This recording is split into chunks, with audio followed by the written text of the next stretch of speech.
오늘 우리는 인생의 가장 찬란한 시기를 보내고 있음에도 불구하고 마음 한 구석에 무거운 짐을 안고 살아가는 시니어들의 세 가지 깊은 고민을 나누려 합니다. 오늘 나눌 이야기는 단순한 교훈이 아니라 우리의 일상에 빛을 비추는 구체적인 해결책이 될 것입니다. 성경 말씀이 이 지친 마음에 어떻게 빛을 비추고 우리가 어떻게 기도해야 이 문제를 해결할 수 있는지 그 해답을 상세히 찾아보겠습니다. 일부 마지막 정거장 앞에서 죽음이라는 공포를 소망의 이사로 바꾸는 법. 새벽 공기가 차갑게 내려앉은 주방 식탁 위로 형광등 불빛이 파르르 떨리며 쏟아졌습니다. 명숙은 거칠어진 손으로 식탁 한 구석을 가득 채운 알록달록한 약봉지들을 가만히 쓸어보았습니다. 아침 식사라고 차려놓은 것은 김이 모락모락 나는 밥 한 공기가 아니라 물 한 컵과 쓰디쓴 알약 8알이었습니다. 당뇨약, 혈압약, 관절염 약에 이어 최근에는 이름조차 생소한 신경통 약까지 추가되었습니다. 명숙은 입안 가득 맴도는 약 냄새에 진저리를 치며 창밖을 내다보았습니다. 한때는 무거운 시장 바구니를 양손에 들고도 앞산 고개를 단숨에 넘던 그녀였습니다. 자식들의 도시락을 대여섯 개씩 싸면서도 지칠 줄 몰랐던 그 기운은 이제 어디로 가버린 것일까 생각하며 명숙이 쓴웃음을 지으며 빈 물컵을 내려놓았습니다. 밥보다 약이 더 배부른 날이 올 줄이야. 내 몸이 내 몸이 아니라 고장난 기계가 된 것만 같네. 하나님, 이 몸뚱이가 대체 무슨 소용이 있나요? 남에게 짐만 되고 아침마다 통증으로 눈 뜨는 게 이제는 겁이 납니다. 명숙은 절뚝거리는 걸음으로 거실 소파에 앉았습니다. 무릎에서는 삐걱거리는 소리가 났고 허리는 누가 바늘로 찌르는 듯한 통증이 밀려왔습니다. 문득 거울에 비친 자신의 모습이 처량하게 느껴졌습니다. 평생 가족을 위해 헌신하며 살았는데 남은 것은 쑤시고 아픈 육체뿐이라는 사실이 명숙의 마음을 갉아먹었습니다. 질병은 단순히 몸의 아픔에 그치지 않고 그녀가 가진 존재의 품위마저 앗아가는 것 같았습니다. 명숙은 성경책을 펼쳤지만 글씨조차 침침한 눈 때문에 뿌옇게 번져 보였습니다. 그녀는 성경을 덮고 십자가를 향해 낮은 목소리로 항변했습니다. 사도 바울은 육체의 가시가 떠나기를 3번이나 간절히 기도했다는데 주님은 내 은혜가 내게 족하다고만 하셨다지요. 하지만 주님, 저는 바울 같은 위대한 성자도 아니고 그저 하루하루 통증을 견디는 게 고비인 할머니일 뿐입니다. 이 가시가 너무 아파서 주님의 은혜가 보이지 않아요. 차라리 이 고통을 거두어 가시든지 저를 속히 데려가 주시면 안 될까요? 명숙은 한참을 흐느끼다 자신도 모르게 쪽잠에 들었습니다. 꿈속에서 그녀는 낡은 기차역 대합실에 앉아 있었습니다. 주변은 어둡고 찬바람이 불어닥쳤습니다. 명숙은 자신이 들고 있는 가방이 너무 무거워 쩔쩔매고 있었습니다. 그때 낯익은 목소리가 들려왔습니다. 얼마 전 먼저 천국으로 떠난 친구 정희가 환한 얼굴로 기차 문가에 서서 명숙을 향해 손을 흔들고 있었습니다. 정희의 등 뒤로는 말로 형용할 수 없는 눈부신 빛이 쏟아져 나오고 있었습니다. 정희가 명숙을 향해 소리쳤습니다. 명숙아, 왜 그렇게 무거운 짐을 다 들고 서 있어? 그건 여기 다 두고 오는 거야. 여기 이 집 좀 봐. 우리가 예전에 살던 좁은 집이랑은 비교도 안 돼. 빨리 이사 와. 주님이 내 방을 정말 예쁘게 꾸며 놓으셨어. 명숙이 꿈에서 깨어났을 때 햇살은 이미 거실 깊숙이 들어와 있었습니다.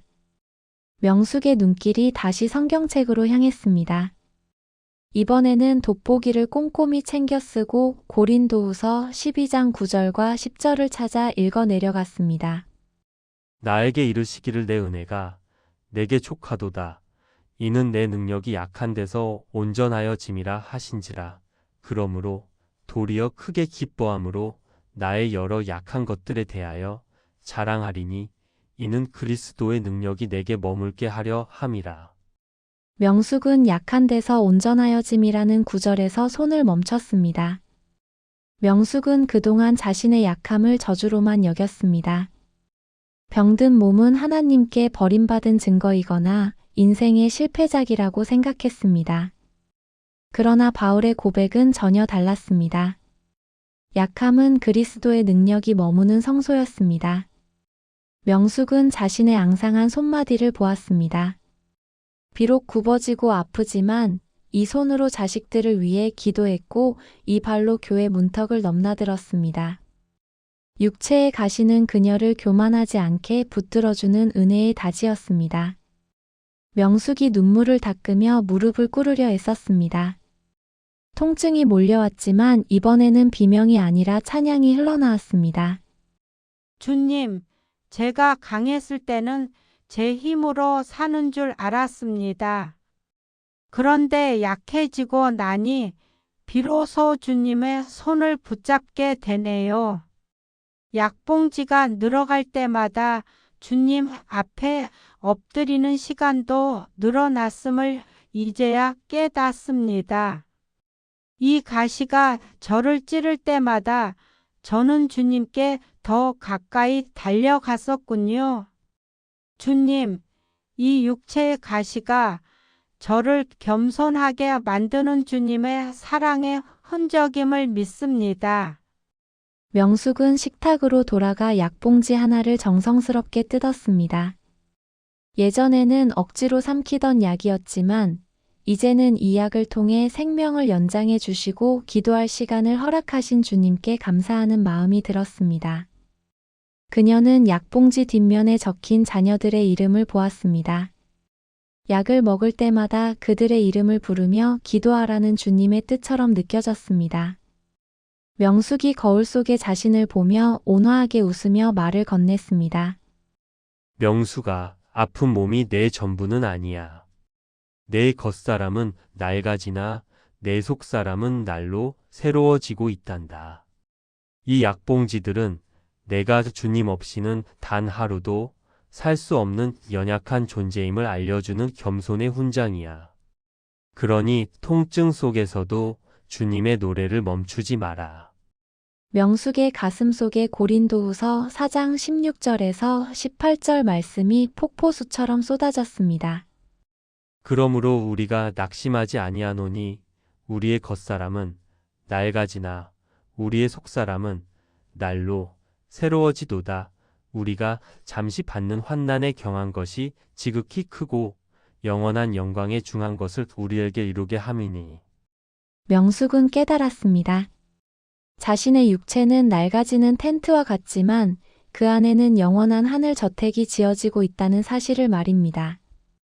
그녀는 통증이 올 때마다 그것을 하늘나라로 가는 초청장으로 여기기로 했습니다. 이제 그녀의 주방은 더 이상 한숨 섞인 약국이 아니라 주님과 깊이 교제하는 지성소가 되었습니다.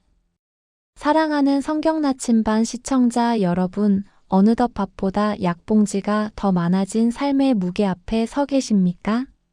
아침마다 뻣뻣해진 관절을 주무르며 오늘 하루를 또 어떻게 버티나 하는 탄식으로 눈을 뜨시지는 않나요? 건강이 우상이 된 세상에서 병든 육체는 마치 실패한 인생의 낙인처럼 여겨지기도 합니다. 그러나 오늘 주님은 육체의 가시 때문에 신음하는 여러분에게 전혀 다른 차원의 소망을 말씀하십니다. 첫째로, 여러분의 약함은 하나님의 능력이 머무는 가장 거룩한 처소임을 믿으십시오. 사도 바울은 자신의 고질적인 질병이 떠나기를 간구했지만 하나님은 오히려 그 약함을 통해 바울이 교만하지 않고 오직 주님만을 의지하게 만드셨습니다. 고린도후서 12장 10절은 선포합니다. 그러므로 내가 그리스도를 위하여 약한 것들과 능욕과 궁핍과 박해와 공고를 기뻐하노니 이는 내가 약한 그때의 강함이라. 여러분이 아파서 아무것도 할 수 없다고 느끼는 그 순간 사실은 하나님의 가장 강한 팔이 여러분을 붙들고 계십니다. 여러분의 침상은 무기력한 자리가 아니라 하나님과 가장 긴밀하게 소통하는 기도의 재단입니다. 질병은 여러분을 무너뜨리러 온 것이 아니라 여러분의 손을 잡고 보좌 앞으로 이끌기 위해 찾아온 하나님의 거친 초대장입니다. 둘째로 죽음이라는 마지막 정거장은 끝이 아니라 가장 영광스러운 이사의 시작임을 기억하십시오. 우리는 이 땅에서 낡은 육신이라는 전셋집을 빌려 살고 있습니다. 세월이 흐르면 벽지가 바래고 수도관이 터지듯 우리 몸도 낡아지는 것이 당연합니다. 하지만 하나님은 우리를 위해 하늘에 손으로 짓지 않은 영원한 집을 이미 완벽하게 인테리어해 두셨습니다. 요한복음 14장 2절에서 예수님은 분명히 약속하셨습니다. 내 아버지 집에 거할 곳이 많도다. 그렇지 않으면 너희에게 일렀으리라. 내가 너희를 위하여 거처를 예비하러 가노니. 여러분, 이사갈 때 낡은 가구를 두고 가듯 우리는 이 땅의 고통과 질병을 여기에 두고 갈 것입니다. 죽음은 낭떠러지로 떨어지는 것이 아니라 이미 모든 짐을 옮겨놓으신 주님의 품, 그 따뜻한 새 집으로 들어가는 현관문입니다. 셋째로 죽음의 공포를 이기는 유일한 길은 부활의 소망이라는 이사 화물차에 올라타는 것입니다. 고린도전서 15장 55절은 당당하게 외칩니다. 사망아 너의 승리가 어디 있느냐? 사망아 네가 쏘는 것이 어디 있느냐? 예수님께서 사망 권세를 이기고 부활하셨기에 그분을 믿는 우리에게 죽음은 더 이상 멸망이 아닌 이동입니다. 빌립보서 3장 20절은 우리의 시민권이 하늘에 있다고 말씀합니다. 우리는 이 땅의 나그네 생활을 마치고 드디어 본향으로 돌아가는 것입니다. 히브리서 11장 16절 말씀처럼 주님은 우리를 위하여 한 성을 예비하셨습니다. 그곳에는 더 이상 당뇨약도, 혈압약도, 신경통의 날카로운 바늘도 없습니다. 오직 생명수 강가에서 누리는 영원한 안식만이 기다리고 있습니다. 넷째로 남겨진 육체의 시간은 천국 입주를 준비하는 거룩한 대기 시간입니다. 시편 90편 12절은 우리에게 우리날 계수함을 가르치사 지혜로운 마음을 얻게 해달라고 기도합니다. 육체가 약해질수록 우리는 세상의 헛된 욕심을 내려놓게 됩니다. 이는 하나님이 우리 영혼을 깨끗하게 청소하여 천국 대저택에 어울리는 귀한 존재로 빚어가시는 과정입니다. 명숙 할머니가 약봉지 뒷면에 자녀들의 이름을 적어 기도했듯이 여러분의 남은 시간은 사랑하는 이들에게 소망의 유산을 남기는 가장 고귀한 시간이 될 수 있습니다. 디모데후서 4장 7절과 8절 말씀처럼 선한 싸움을 싸우고 달려갈 길을 마친 이들에게는 의의 면류관이 예비되어 있습니다. 이제 죽음의 공포를 이사가기 전에 설렘으로 바꾸어 주시고 연약한 육체 속에서 하늘의 영광을 보게 해달라고 함께 기도하겠습니다. 간절한 마음으로 기도하겠습니다. 같이 따라해 보세요. 생명의 주관자 되시는 하나님 아버지, 오늘도 무거운 몸을 이끌고 새벽 제단을 쌓으며 주님 앞에 엎드린 사랑하는 동역자들을 기억하여 주시옵소서.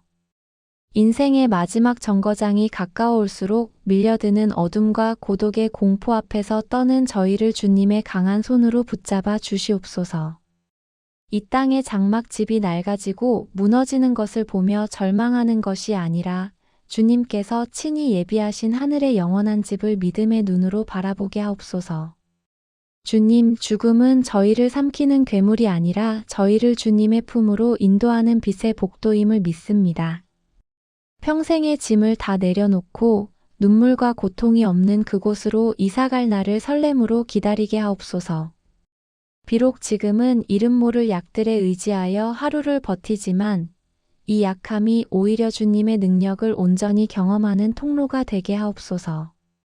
사도 바울이 고백했던 것처럼 제 은혜가 제게 족하다는 고백이 저의 마지막 유언이 되게 하옵소서. 남겨진 가족들에게는 죽음 앞에서 비굴하지 않은 성도의 위엄을 보여주게 하시고 천국 소망이 실제임을 삶으로 증거하는 복된 인생이 되게 하옵소서. 저희가 육신의 장막을 벗는 그 순간 잘하였도다 착하고 충성된 종아라고 말씀하시며 두 팔 벌려 맞아주실 주님을 기대합니다. 이제는 사망의 음침한 골짜기에서도 해를 두려워하지 않겠습니다. 주님께서 나와 함께 하심을 믿기 때문입니다. 저희의 영원한 거처가 되시는 예수 그리스도의 이름으로 간절히 기도드립니다. 아멘. 이부빈 둥지 증후군 자녀의 뒷모습에서 하나님의 얼굴을 보다. 정적이 흐르는 거실 한복판에 해숙은 멍하니 서 있었다. 불과 몇 시간 전까지 이삿짐 상자들이 발 디딜 틈 없이 쌓여 있었고 테이프 뜯는 소리와 들뜬 아들의 목소리로 가득 찼던 공간이었다.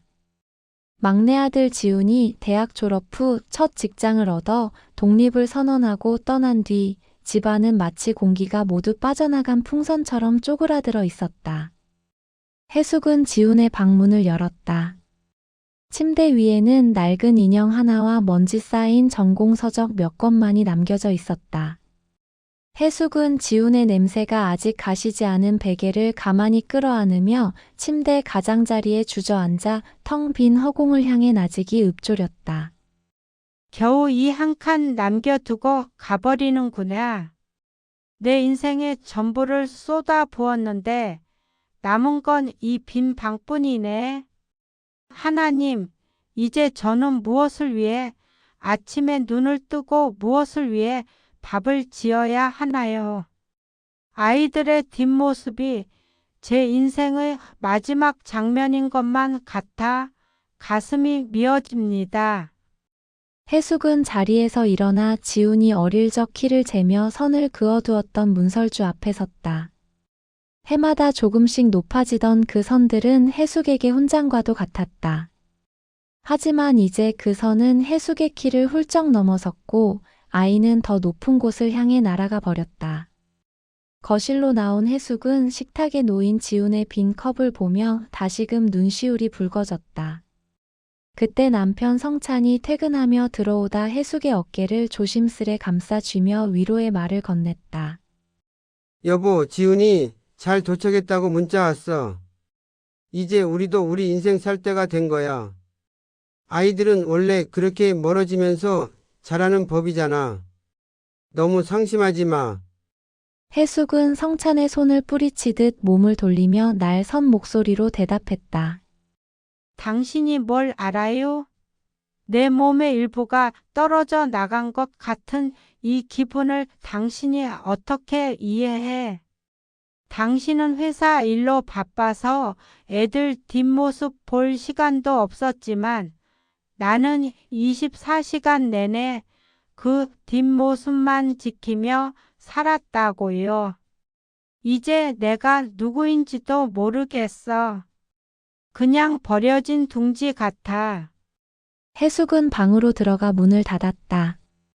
어둠 속에서 창밖을 내다보니 가로등 불빛 아래 비를 맞는 나뭇잎들이 보였다. 문득 해숙의 뇌리에 시편 127편 3절 말씀이 떠올랐다. 보라 자식들은 여호와의 기업이요 태의 열매는 그의 상급이로다. 해숙은 성경책을 펼치지도 않은 채 벽에 머리를 기대고 항변하듯 중얼거렸다. 하나님, 기업이고 상급이라면서요. 그런데 왜 상급을 받은 기분이 아니라 모든 것을 빼앗긴 기분일까요? 제 소유인 줄 알았는데 제 것이 아니었나 봅니다. 맡겨주신 선물인 건 알지만 돌려드리는 과정이 왜 이렇게 잔인하게 느껴지나요? 다음 날 아침 해숙은 습관처럼 지훈의 방으로 들어가 창문을 열다 책상 귀퉁이에 놓인 작은 메모지를 발견했다. 지훈의 서툰 글씨로 적힌 쪽지였다. 엄마, 그동안 고생 많으셨어요. 엄마라는 둥지가 있어서 마음 놓고 날갯짓 연습할 수 있었어요. 이제 제가 멋지게 날아오르는 모습 지켜봐 주세요. 사랑해요. 해숙은 쪽지를 가슴에 묻고 한참을 울었다. 그러다 문득 거울 속에 비친 자신의 지친 얼굴을 마주했다.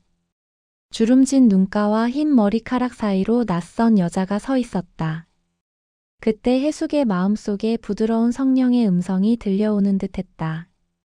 해수가 내가 지훈의 뒷모습을 보며 아파하는 그 마음이 바로 내가 너를 향해 품었던 마음이란다. 너 또한 내 품을 떠나 세상으로 나갈 때 나는 너의 뒷모습을 보며 축복했고 내가 돌아오기만을 기다렸단다. 해숙은 충격을 받은 듯 자리에서 굳어졌다. 한 번도 하나님의 입장에서 자신을 바라본 적이 없었다. 자녀를 향한 자신의 집착이 사랑이라는 이름으로 포장되어 왔음을 깨달았다. 해숙은 다시 성경을 펼쳐 누가복음 15장에 나오는 탕자의 비유를 읽기 시작했다. 아버지는 떠나는 아들을 막지 않았고 멀리서 아들의 모습이 보일 때까지 날마다 길가에 서서 기다렸다. 해숙은 손가락으로 성경 구절을 짚어가며 흐느끼는 목소리로 고백했다. 주님, 저는 돌아온 아들을 맞이하는 아버지의 마음만 생각했지 아들의 뒷모습을 보며 서 계셨을 아버지의 슬픔은 몰랐습니다. 제가 지훈이에게 느꼈던 그 상실감이 주님이 저를 향해 느끼셨던 그 간절함이었군요. 하나님, 저는 자식을 제 우상으로 삼고 살았나 봅니다.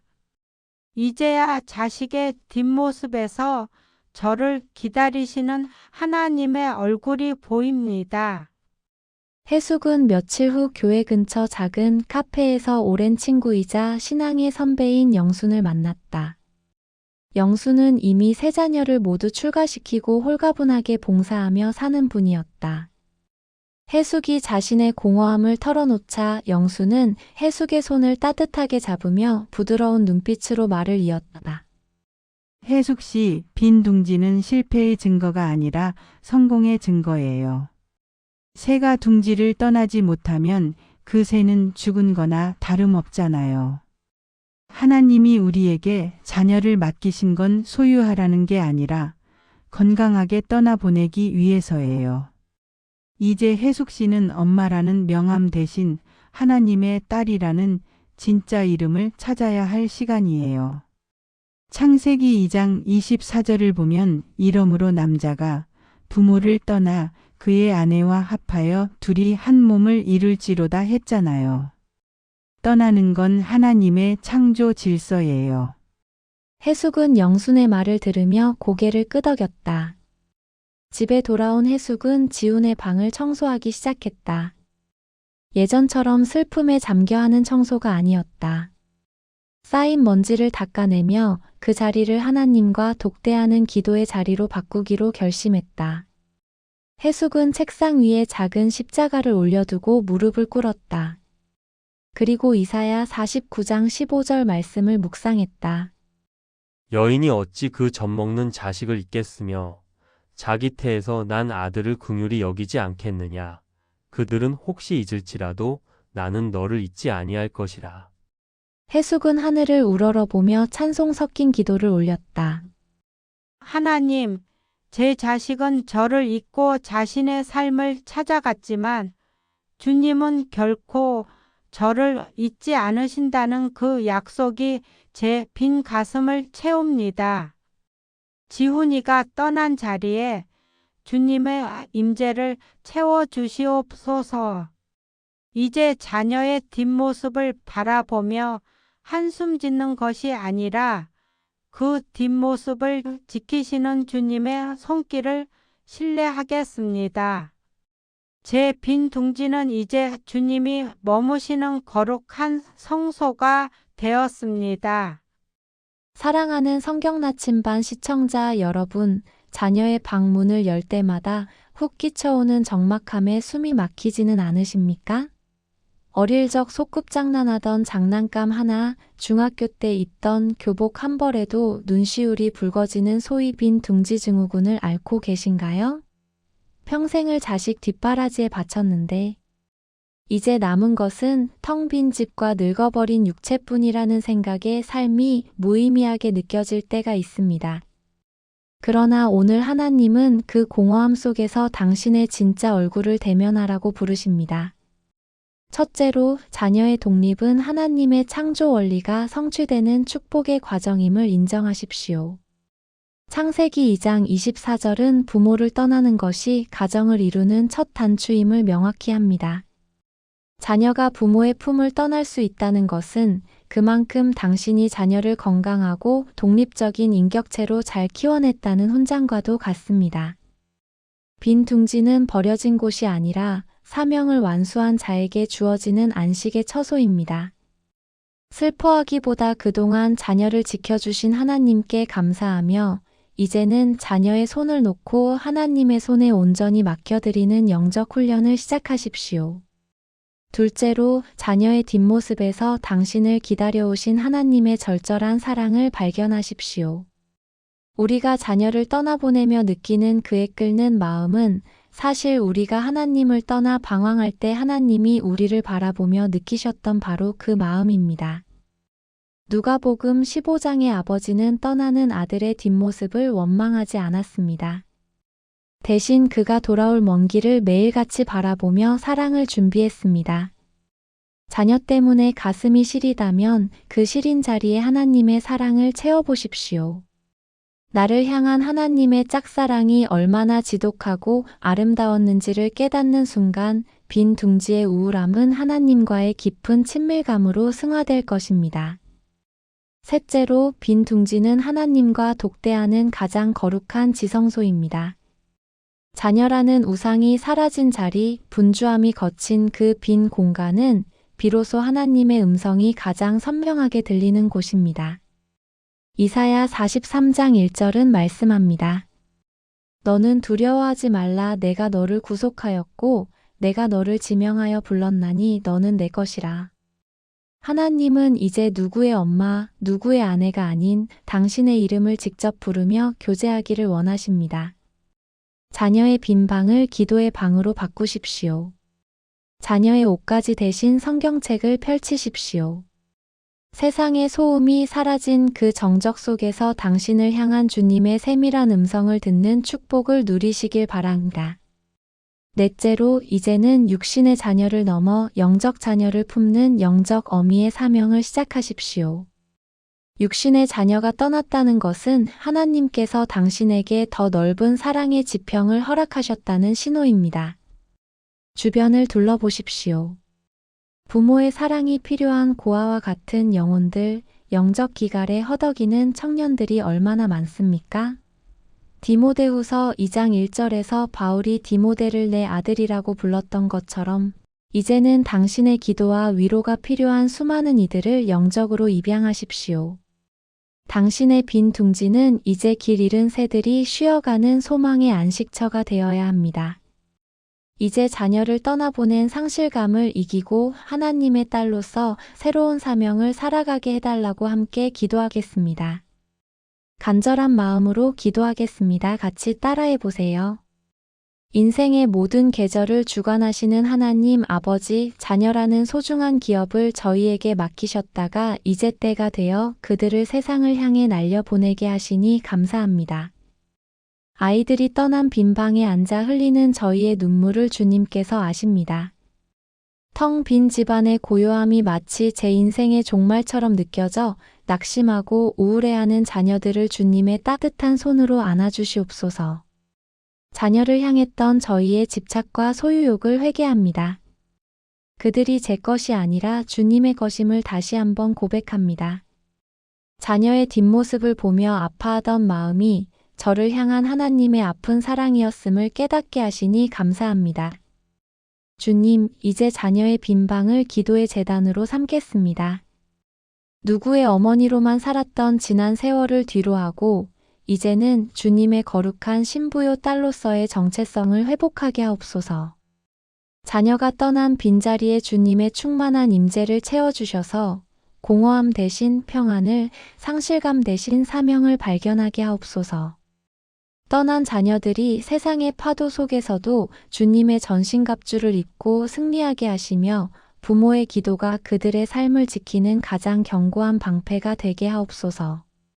또한 저희에게 영적인 눈을 열어주셔서 육신의 자녀를 넘어 사랑이 필요한 수많은 영적 자녀들을 가슴에 품는 영적 어미의 삶을 살게 하옵소서. 둥지를 떠난 새가 하늘을 날듯 저희의 영혼도 이제 주님의 넓은 은혜의 하늘을 마음껏 비상하게 하옵소서. 저희의 빈 둥지를 거룩한 성소로 바꾸시고 남은 생애를 주님과 동행하는 가장 아름다운 황금기로 인도하실 우리 주 예수 그리스도의 이름으로 간절히 기도드립니다. 아멘. 3부 유통기한과 은혜의 신선도 마이너스 냉장고 정리를 하다가 부엌 한가운데 털썩 주저앉은 미영이 냉장고 문을 활짝 열어 젖혔다. 겉으로 보기엔 멀끔한 가전제품이었지만 속을 파헤치기 시작하자 정체를 알 수 없는 검은 봉지들과 성에가 잔뜩 낀 용기들이 쏟아져 나왔다. 미영은 코를 찌르는 시큼한 냄새에 미간을 찌푸리며 냉동실 가장 안쪽에 박혀있던 비닐 뭉치를 꺼내 들었다. 한참을 들여다보던 그녀가 한숨을 내쉬며 혼잣말을 했다. 이게 도대체 언제 넣어둔 고기야? 유통기한이 무려 2년이나 지났네. 그때는 귀한 거라고 아끼고 아껴서 넣어뒀는데 결국 먹지도 못하고 쓰레기가 되어버렸구나.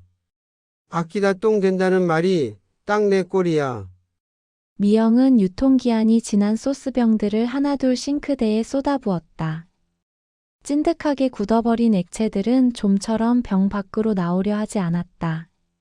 억지로 물을 부어 씻어내던 미영은 문득 자신의 신앙생활도 이 냉장고 속과 닮아 있다는 생각에 멈칫했다. 10년 전 뜨거웠던 수련회의 기억, 5년 전 응답받았던 기도의 감격, 그 오래된 은혜의 기억들만 냉동실에 꽝꽝 얼려둔 채 정작 오늘 먹어야 할 신선한 말씀은 굶고 있는 자신의 모습이 겹쳐 보였다. 마침 퇴근해서 들어오던 남편 진수가 아내의 뒷모습을 보며 멋쩍게 웃으며 말을 건넸다. 세상에 우리 집 냉장고에 이런 보물들이 숨겨져 있었어. 당신 오늘 작정했구나. 그런데 저기 있는 저 통은 뭐야? 색깔이 변한 것 같은데. 진수가 가리킨 곳에는 작년 겨울에 담갔다가 잊어버린 물김치가 곰팡이 꽃을 피운 채 놓여 있었다. 미영은 창피한 마음에 얼른 통을 숨기며 퉁명스럽게 대답했다. 보긴 뭘 봐요.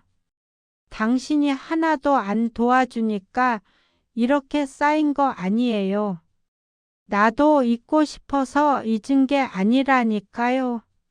그냥 아깝기도 하고 언젠가 먹겠지 싶어서 둔 건데 이렇게 상해버릴 줄 몰랐어요. 미영은 물김치통을 비우며 속으로 생각했다. 은혜도 유통기한이 있을까?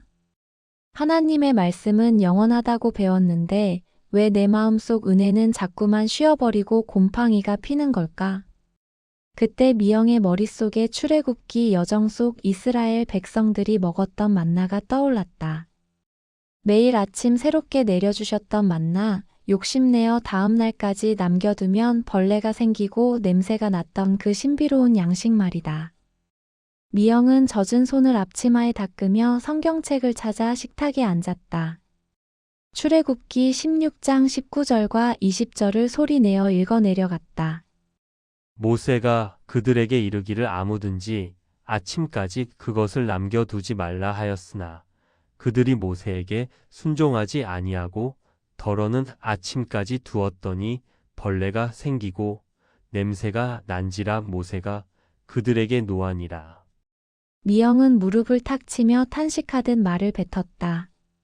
아, 하나님은 나에게 매일 아침 새로운 만나를 주시는데 나는 어제 먹다 남은 은혜, 그저께 냉동실에 넣어둔 낡은 간증만 붙들고 살았구나. 오늘 내게 주시는 신선한 말씀이 없으니 내 영혼에서 냄새가 날 수밖에. 저녁 식사 준비를 시작하며 미영은 남편 진수를 불러 냉장고에서 갓 꺼낸 신선한 채소들을 보여주었다. 아까와는 사뭇 다른 부드러운 목소리로 미영이 입을 열었다. 여보, 나 오늘 큰 깨달음을 얻었어요. 이 냉장고 속 식재료들처럼 우리 믿음도 매일 정리를 안 하면 썩어버린다는 걸요. 당신도 그렇지 않아요? 우리 예전에 처음 교회 나갔을 때 그 설렘만 추억하며 살고 있잖아요. 정작 오늘 하나님이 우리에게 무슨 말씀을 하시는지는 관심도 없으면서요. 진수는 쑥스러운 듯 머리를 긁적이며 아내 곁으로 다가와 채소를 다듬기 시작했다. 당신 말이 맞아. 나도 가끔은 내가 기독교인이라는 타이틀만 유통기한 지난 우유처럼 들고 있는 게 아닌가 싶을 때가 있어. 겉은 멀쩡해 보이는데 속은 이미 상해서 누군가에게 대접할 수도 없는 상태 말이야. 우리 오늘부터라도 냉장고 정리하듯이 우리 마음도 매일 하나님 앞에서 정리하면 어떨까? 미영과 진수는 그날 밤 냉장고 정리를 모두 마치고 깨끗해진 선반을 바라보며 마주 앉았다. 텅 빈 공간이 주는 상쾌함은 곧 하나님으로 채워야 할 영적 여백처럼 느껴졌다. 미영은 정결해진 마음으로 기도문을 적어 내려갔다. 시편 51편 10절 말씀 하나님이여 내 속에 정한 마음을 창조하시고 내 안에 정직한 영을 새롭게 하소서라는 고백이 그녀의 입술을 타고 흘러나왔다. 사랑하는 성경 나침반 인생 드라마 레브 시청자 여러분, 오늘 여러분의 냉장고는 안녕하십니까? 혹은 냉장고보다 더 깊고 어두운 여러분의 마음 저장소는 어떤 상태인가요? 우리는 흔히 과거에 체험했던 놀라운 기적이나 뜨거웠던 은혜의 기억을 훈장처럼 가슴에 달고 삽니다. 하지만 조심하십시오. 은혜 그 자체는 영원할지 모르나 그것을 누리는 우리의 신앙 태도에는 유통기한이 있습니다. 어제의 은혜는 어제의 양식일 뿐입니다. 오늘을 살아가기 위해서는 오늘 하늘에서 내려오는 신선한 만나가 필요합니다.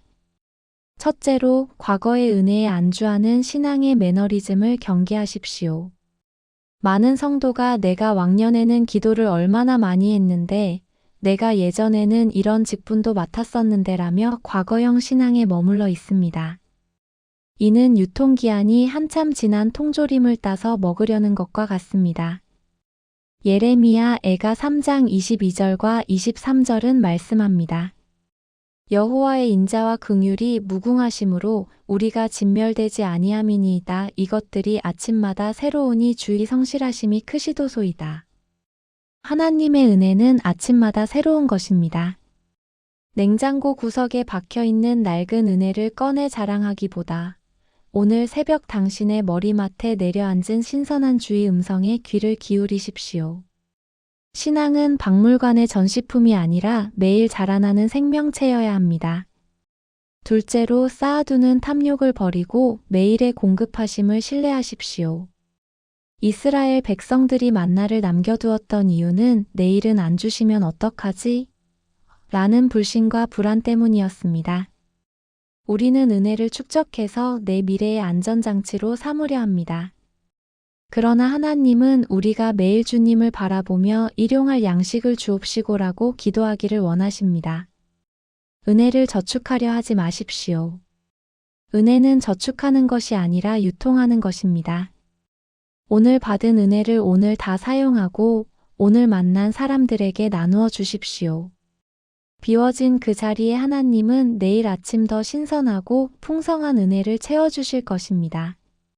셋째로 영적 감각의 유통기한을 점검하며 회개의 대청소를 시작하십시오. 냉장고에 상한 음식이 있으면 결국 냉장고 전체의 냄새가 배고 다른 신선한 음식까지 오염시킵니다. 우리 마음속에 숨겨둔 은밀한 죄, 오래된 미움, 굳어진 고집들은 신선한 하나님의 말씀이 들어와도 곧바로 부패하게 만듭니다. 히브리서 3장 13절은 오직 오늘이라 일컫는 동안에 매일 피차 권면하여 너희 중에 누구든지 죄의 유혹으로 완고하게 되지 않도록 하라고 권고합니다.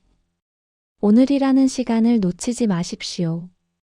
유통기한이 지난 감정들, 곰팡이 핀 옛 습관들을 과감히 쓰레기통에 던져버리십시오. 보혈의 능력으로 당신의 마음 냉장고를 깨끗이 씻어낼 때 비로소 성령의 신선한 바람이 불어올 것입니다. 넷째로 신선한 은혜를 유지하기 위한 영적 온도 조절에 힘쓰십시오. 냉장고가 제 기능을 하려면 적절한 온도가 유지되어야 하듯 우리 신앙도 뜨겁지도 차갑지도 않은 미지근한 상태를 벗어나 성령의 열기로 충만해야 합니다. 요한계시록 3장 15절과 16절에서 주님은 차지도 뜨겁지도 않은 라오디게아 교회를 향해 입에서 토해버리겠다고 경고하셨습니다. 말씀 묵상과 기도의 스위치를 항상 켜두십시오. 세상이라는 상온에 방치된 은혜는 금방 상하기 마련입니다. 거룩한 공동체라는 냉장 시스템 안에서 서로를 격려하며 신선도를 유지하십시오. 당신의 영혼이 차가운 세속화에 얼어붙지 않도록 또 미지근한 타협에 부패하지 않도록 주의하십시오. 이제 우리 함께 기도하겠습니다. 매일의 삶 속에서 유통기한 지난 낡은 신앙을 버리고 아침마다 새롭게 부어주시는 하나님의 신선한 은혜를 누리게 해달라고 간절히 기도합시다. 만물의 주인이시며 생명의 양식을 공급하시는 하나님 아버지, 오늘 냉장고 정리를 하듯 저희의 초라한 영적 상태를 돌아보게 하시니 감사합니다. 입으로는 주님을 사랑한다 말하면서도 정작 제 마음 깊은 곳에는 오래전 받아두고 잊어버린 상한 은혜의 찌꺼기들만 가득했음을 고백합니다. 어제의 응답에 취해 오늘의 순종을 잊었고 작년의 뜨거움에 기대어 오늘의 게으름을 합리화했습니다. 주님, 이 시간 저희의 완고해진 마음을 보혈로 씻어주시고 유통기한 지난 모든 위선과 교만을 쏟아버리게 하옵소서. 하나님, 이스라엘 백성들이 매일 아침 만나를 거두러 나갔던 것처럼 저희도 매일 새벽 주님의 보좌 앞으로 나아가게 하옵소서. 오늘 내게 주실 말씀은 무엇입니까? 라고 묻는 겸손함을 회복시켜 주시옵소서. 과거의 간증을 읊조리는 자가 아니라 지금 살아계셔서 내 삶을 인도하시는 하나님의 손길을 현재 진행형으로 고백하는 성도가 되게 하옵소서. 내일을 염려하며 은혜를 쌓아두려 했던 불신앙을 용서하시고 오직 오늘 하루를 지키실 주님의 성실하심을 온전히 신뢰하게 하옵소서. 저희의 가정이 신선한 말씀의 식탁이 되게 하시고 저희의 일터가 주의 향기를 전하는 유통의 현장이 되게 하옵소서. 상해버린 감정은 비우게 하시고 굳어진 마음은 녹여주시며 오직 성령의 신선한 열매들로 저희의 삶을 가득 채워주시옵소서. 매일 아침 눈을 뜰 때마다 새로운 인자와 긍휼로 저희를 맞이하시는 하나님께 감사드리며 저희 영혼의 영원한 생명의 떡이 되시는 예수 그리스도의 이름으로 간절히 기도드립니다. 아멘. 성경은 결코 우리의 현실을 외면하는 막연한 교리가 아니라 여러분의 오늘을 평안하게 만드는 가장 구체적이고 확실한 해결책임을 믿으시기 바랍니다. 우리는 긴 시간 동안 깊은 이야기를 나누었고 이 시간이 여러분의 삶에 작은 위로가 되었기를 진심으로 바랍니다. 이제 다음 시간에는 여러분이 매일 밤 홀로 고민하는 3가지 깊은 짐을 말씀 안에서 풀어보고자 합니다. 첫째, 얽힌 이어폰 줄을 풀며 마이너스 꼬여버린 인간관계의 매듭. 둘째, 빨간불 앞에서 멈춰 서기 마이너스 인생의 신호등이 주는 휴식. 셋째, 영적 스팸 메일함 정리하기 마이너스 마음의 필터가 고장났을 때. 비로소 평안한 노년을 완성하는 길은 무엇인지 그 해답을 찾아보겠습니다. 이 소중한 말씀을 놓치지 않도록 구독과 좋아요, 알림 설정을 통해 우리의 말씀 나눔에 계속 함께해 주세요. 다음 회차에 더욱 큰 은혜로 만나 뵙겠습니다. 감사합니다.